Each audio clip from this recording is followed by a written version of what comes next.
Fountain pens are both elegantly simple in their principle and amazingly complex in their engineering. My goal in this video is to explain to you in detail all the different parts of a fountain pen, different filling mechanisms used, and how all of these can influence how a fountain pen functions so that you can better understand the benefits and trade-offs of different pen designs. So let's cover some basic terminology of a fountain pen that'll help you understand better how they work, specifically the main parts of a pen. Most fountain pens have a removable cap, usually with screw threads, and come apart in two main pieces, the cap and the body. With normal writing, you'll cap and uncap the pen, and you won't really need to break it down further than that until it's time to clean or fill the pen. When you write, you can either leave the pen uncapped or post the cap onto the back of the pen if you like, though not all pens can post like this. The body of the pen is where most of the action happens. And there are two main components to the pen body. There's the grip section, that's where you hold the pen while you're writing, and there's the barrel, and that's what houses your reservoir of ink. Now, some pens have a barrel that you can remove, and you can access the ink reservoir inside. Other pens, they house the ink directly in the barrel of the pen, so it's not removable. But there's more on that when I get to the different filling mechanisms. The grip section is really the guts of the pen. That's what's going to make a fountain pen function properly. Let's break down the grip section into each of its components. The nib is the single most defining feature of a fountain pen. And chances are, even if you've never used one or even knew that it was called a nib, you've probably seen it used in artwork or in icons as it's so synonymous with fine writing. Nibs are made of very specific metals, usually a high-grade stainless steel or gold alloy. The tipping on a nib is often a super hard-wearing precious metal that's designed to last for decades of everyday writing. How the tipping is shaped and ground can give you a wide variety of line widths and specific writing feel. Now, the details of different types of nibs is something that I'm going to be devoting a whole separate fountain pen 101 video to, so this is all I'll cover for now. Let's talk about the feed. The feed is the backbone of the fountain pen. It's crucial for both delivering ink from the reservoir to the nib, but it's also allowing air to replace that ink inside the reservoir to keep those in perfect balance. Now, most of the feed is hidden inside the grip of the pen, and you might see just the underside of it beneath the nib. The design of feeds can vary greatly from one pen to another, but they all perform the same basic function. The ink channel in the feed, that's what facilitates the capillary action, and it's incredibly precise. So some basic regular maintenance, such as flushing your pen with lukewarm water, maybe once a month, or in between every time you change ink colors, that's going to help to keep the ink inside your feed flowing and keep it from clogging up. The grip of the pen, this is the part that you're actually touching the most when you're holding it as you write. The shape, the size, the material of the grip, these can all vary greatly from one pen to another. And you'll find that you'll get a personal preference for some over others as you write more and more. What's most important is that it's something that's comfortable to you. Then we have the other part of the pen called the cap. Pen caps vary in style, but they usually have a few common components. You're probably somewhat familiar with these though, from other pens that you've used. So the lip or the opening is the open end of the cap, where the grip of the pen goes into when you're capping it. Most fountain pens will have screw-threaded caps, and this is where that you'll see the threads inside the cap. Some pens have what are called center bands. Now these are reinforcements around the opening of the cap. And this is often where pens have the most pressure on them, especially once you're screwing them tight. Many manufacturers use these center bands for not only reinforcing the cap threads, but also as a design element, maybe writing the name of the manufacturer or the pen model, or some other aesthetic element that fits the theme of the pen. Most fountain pens have pretty robust clips, and they can vary a lot in their design. There's usually a balance of function and form that these clips serve, helping to hold the pen in your pocket, as well as keeping them from rolling off of your writing surface. I think you'll find that the clips on most fountain pens are a little more substantial than what you see on disposable pens.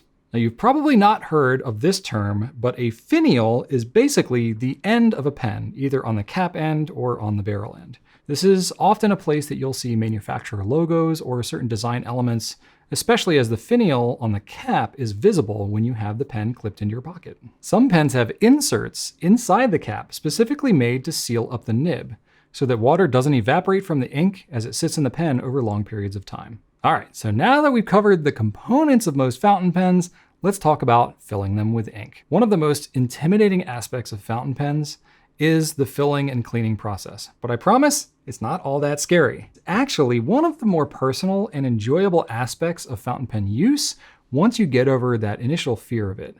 but it does take some getting used to. Fountain pens are amazing because of the fact that the ink flows so freely through it.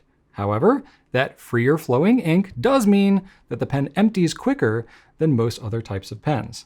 This means that as you use your fountain pens more and more, the particular type of filling mechanism will start to matter to you more as you'll be interacting with it on a fairly regular basis, and you'll develop your own personal preferences for the type of filling mechanism that you have. So here's an overview of the most common types that you'll find. The most popular filling mechanism in modern fountain pens is the cartridge converter. They're often more economical to produce, so many of your starter fountain pens will have this filling type. Let's talk about both cartridges and converters, as they are kind of two separate things. An ink cartridge is a small, disposable, sealed plastic reservoir that holds fountain pen ink. Some pen brands use their own proprietary style, though many use a standard international size cartridge. A cartridge style fountain pen is filled by inserting one of these pre-filled ink cartridges onto the back of the grip section. Its main advantage is convenience, though it usually has a higher usage cost and more limited ink selection. Most cartridges hold enough ink to write several dozens of full pages of writing before needing to be replaced. The vast majority of pens that take cartridges will also accept a converter. A converter is a detachable, refillable ink reservoir that allows you to convert a pen designed for ink cartridges to one that can be filled with bottled ink. This is a huge benefit, as there are many exciting inks that are only available in bottled form, and you pay a lot less for bottled ink by volume when you compare them to cartridges. Fountain pens that have this converter option are often referred to as cartridge converter pens. Another added benefit to converters is that they're replaceable. So if it gets damaged or it stops working over time, you can get a new one pretty easily without needing any specialized knowledge, parts, or repairs. They'll hold close to the same volume of ink as most cartridges. Just know that not all pens that accept converters have them included with the pen. So make sure that when you're shopping, you pay attention to whether a converter is included or if it's an add-on purchase. Eyedropper fountain pens utilize the entire barrel as a reservoir for ink.